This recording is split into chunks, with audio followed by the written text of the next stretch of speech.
Hey, hot ones, welcome to another vulnerable episode of What It Do Wednesdays. I don't know if any of you have had the opportunity to watch Unprisoned on Hulu. It's on Hulu, streaming now, with Kerry Washington and Delroy Lindo. And if you haven't, go ahead and check it out. I think it's awesome. I enjoyed it. I watched it in one day. I watched all the episodes in one day, so it was great. That's kind of what I want to talk about. My father is currently serving 40 years in prison for murder, and I don't know if he will ever get out. When I speak to him, he says that he's doing what he can, of course, to fight his case and things like that. So I wish him the best. I wish him the best in the outcome. I just recently Googled his name, and what popped up, it said, jury orders 40 years for man who stabbed girlfriend during fight over Colt 45 consumption. And that's what the headline says. They always want to grab you, and I'm just like, wow. I didn't really have a good relationship with my father growing up. He was not really in my life a lot, and things like that. So I did know the woman that he murdered, Miss Joyce. We went to school together at St. Philip's College, which is located in San Antonio, Texas. And so there's many facets to this story, and it's a lot. So for me, I'm kind of on both sides of it. Like, you're my biological father. I wish you the best. But I did know Miss Joyce, and we have become friends. So it's like, it's a lot. It's a lot. But it is what it is. It's a part of life. So I met Miss Joyce at school, and we had a class together, student development class, with Diane Hester. She was our professor, and she gave us an assignment to, we had to handwrite an assignment, and Miss Joyce had a stroke some years before, and so she couldn't use her writing hand and things like that. And she really inspired me when I saw her walking around campus and things like that. So I love a good underdog story, and she kind of motivated me, like I said. And when I saw her walking around campus, and I thought to myself, if Miss Joyce can do it, I can do it too. I shouldn't have any excuses. So when we had the assignment, she asked me if I didn't mind writing down, the information for her. And I said, sure, of course, no problem. I let her know what my schedule was. We worked out a schedule. We worked out a location to meet, and we worked out a time, And so it was a study room in the library. And when I came into the library, she was there waiting for me. She was ready to get the assignment taken care of, because, as you know, there's other people that will ask you for help, but they won't take the initiative to be there and follow through. They won't follow through. And so Miss Joyce followed through, and I helped her with her assignment, and she was very appreciative. So we hung out together after that, and that's how she came to church with me, I believe. I know that she came to, my church used to have a volleyball team, and we used to play other churches at the Boys and Girls Club on the east side. So on Martin Luther King, I believe it's located there on Martin Luther King. And so we used to go there and play, and so she came a couple of times. And that's how she ended up meeting my father. So they became close, and I guess they wanted to be in a relationship. Now, mind you, me knowing Miss Joyce, how I knew Miss Joyce, and me knowing my biological father, I told both of them. I told each of them, Miss Joyce, you leave Carlos alone. Carlos, you leave Miss Joyce alone. So they're grown, though. They let me know that they they're grown because they were older than me. You know what I mean? They're older than me. So I said, okay. But I was just coming from the vantage point of having some degree of knowing both of them. You know what I mean? And so, anywho, I was, when I was at St. Philip's College, I was a cheerleader. And so I was driving down Walters because I lived, over there by Fort Sam Base. And driving down Walters, and I saw all these police cars, and when you see police cars and stuff like that, you're like, well, I wonder what they're doing, you know what I mean? And all these lights, I wonder what's going on over there. So I had, went on to practice and everything like that and came home. I don't remember what day it was. Knowing Miss Joyce, she was involved in a church it was close by downtown. Awesome. They had a food bank. They had clothes. They helped with, I think, electricity and water bill and things like that. And so Miss Joyce was kind enough to integrate me into that part of her life as well. I enjoy volunteering, so she invited me to come and volunteer at the church. I think it was Tuesdays. I'm not quite sure. Or the first Tuesday. Can't remember. But anyway, go down to the church and volunteer and help. And my part that I helped in was the intake process, getting the information and things like that from the individuals that came for assistance. So, and I enjoyed it. So, needless to say, Miss Joyce and I have fell out, and not because she was dating my dad. We have fell out. There's some lighting in my window. We have, in my eyes. We have fell out because, again, I don't have a good relationship with my biological father. And she would, in the morning time, she would drop him off at my house unbeknownst to me. And I didn't like that. I think I had a 7 o'clock math class at the time. The professor and I had worked it out because I was on cheerleading and so on and so forth with practice. And so I was very thankful for that. So I would go to class and then I would come back because my next class was a little bit later. So I would come home. And so when I would come home, he would be sitting on my steps and things like that. And I'm not expecting it, So I'm like, okay. So I sat down and I talked to Miss Joyce and I asked her to please, if you don't call me, if you don't talk to me and hear me say, drop my dad off, do not bring my dad to my house. So a few times she still dropped him off. When I came from school, he was there, and I was like, you know what, boundaries broken. So we kind of coexisted, but we weren't as close as we were, unfortunately, before my dad got into the picture. Go figure, right? But so anyways, I go down to the, this was after Miss Joyce had passed away and was killed. I'll say it was after Miss Joyce was killed by my dad. Go to the volunteer because, I enjoy doing it. So I go to volunteer, and I can't remember the lady's name. She was kind of cantankerous, like she had the nonchalant attitude, like, what you doing here, and she asked me about Miss Joyce.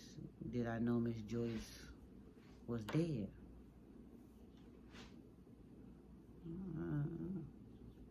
I said, what? I don't know why this phone is ringing. I hope it's still recording. This new technology I have on Do Not Disturb. So anyway, I'm trying to wait to see if it's still recording, because I don't know if it is. Yes, it is. Okay.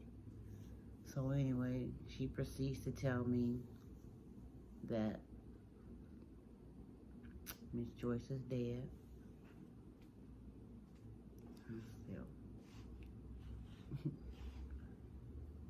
I'm like, girl, what is you talking about? And then she I said, what happened? I'm asking what happened. Whew. And she say that your dad killed her. What? Now, girl, what you talking about? I still stayed and volunteered. But the whole time I was just really taken aback, just really taken aback by the whole situation, because Miss Joyce, she really was a lovely lady, you know what I'm saying? And just to lose your life, at somebody else's hands, it's ridiculous, especially the situation being my dad. He say, he goes through the process of trying to tell me that it wasn't him and this like that, just this, that, and the third, it's still very hurtful. Another thing which was, very hurtful as well, because we had went to the same school, and people just, because of the situation, people just looking at you, looking at me differently. Sometimes I refer to myself in third person, so forgive me. Just looking at me differently and things like that, and I'm just like, yeah, it's fine. It's fine. I don't worry about it. I know when you know the truth, you don't worry about it. It's just, it was just hurtful because, again, Miss Joyce was a good person, and my dad, again, he wasn't really in my life, so, a lot, he in and out, in and out, in and out, you know what I mean? So no real relationship or things like that. So anyway, I don't even know if I mentioned it. I probably did mention it. So it's a lot. So, unprisoned is the young lady, her dad gets out of prison. So she has the opportunity to try to get reacclimated with her dad. You know what I mean? Again, as you heard me read the headline about my dad serving 40 years for murder of Miss Joyce. I think he was about 59 or 60 years old when he went in. And I often think about the possibility of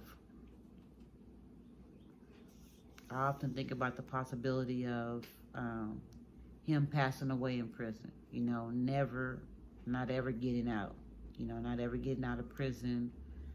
I often think about that being another part of my life, another story of my life that, hey, I have to bury my dad in prison, or however that works. I don't even know how it works, but, just to, it's a sad situation to be buried as a number. You know what I mean? Just be buried as a number. So control your emotions. That's all I can say. Just try to. Again, it's a very hurtful situation for all parties involved. Miss Joyce family, and church, and people that knew Miss Joyce.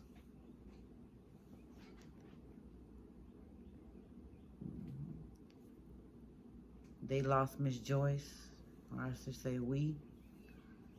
And then also with my dad going to prison for it, and you can read it up in the SA Times. I think it happened back in 2015. It happened in 2013. The news article said, but I think it was 2015, if I'm not mistaken, that he was sentenced in the court system and all that, things like that. So there's been a few times when I went to go visit my dad, send my dad some money, talk with my dad on the phone and things like that. Wrote my dad some letters and things like that. Just I'm on both sides of the situation, so I just yeah, I can't even really just think about it. But anyway, I don't want to be mumbling. Again, the series is called Unprisoned. It's on Hulu, with Kerry Washington and Delroy Lindo. If you know any of them and you pass a video along, I would love to sit down and talk with them. I just wanted to kind of share, again, me being vulnerable, share a little bit about my life. It's a special life, as I stated before. Sugar honey iced tea is real. Sugar honey iced tea is real. Again, my dad is currently serving 40 years for the murder of my friend, Miss Joyce. I don't know if my dad will ever get out. He said he's doing his thing in prison, as far as appealing and whatever the stuff that they do. Again, I'm not too versed in that. I do know that when my dad was downtown in 200 North Comal Street, I believe, was downtown, and I went to go visit him down there. It was a no-go for me. I know that when I remember, I don't even know if I took the bus or whatever. Anyways, I know I was walking down Walter Street, and I had to sit down across from Antioch Church. I think it was like this little brick area, and I just sat down, and I was just hyperventilating because I just grieve for the families who have lost people, and I grieve for the families who have people in prison, because when you have people in prison, you serving time too. And let me tell you something, it is not good at all. At all. So, but it is a part of life. It's a part of my life. You know what I mean? So, and nobody's immune from it. So I just, again, I pray that we all just try to live our best lives and keep cool heads and things like that. Because, to be 59 or so and have a headline written about you, that be your headline, that you serving 40 years in prison over the consumption of a Colt 45. It's a no for me. So, Anyway, one of the times that I went to go visit my dad in prison, we took a picture, and that's a process in itself, having to have change, and it's just too much. It's just too much, you know what I mean? And I just don't wish it on anybody. So one of the times that I was there visiting my dad, we took a picture and stuff like that. And so I'm gonna show you all this picture. Again, it's a testament of wasting talent as well, because the picture is so beautiful, and he paid one of the prisoners in there to do it. However their barter system is, I have no idea, and I'm not trying to find out. And so he sent, this is the second picture. He said the first one was in color, but he didn't have enough postage, so it didn't reach me. But he enjoyed the picture, so he got me another one. So I'm gonna go ahead and show the picture. This is the picture.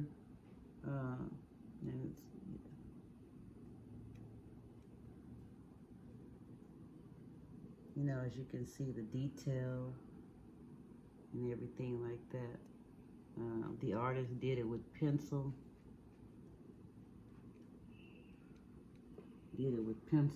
And so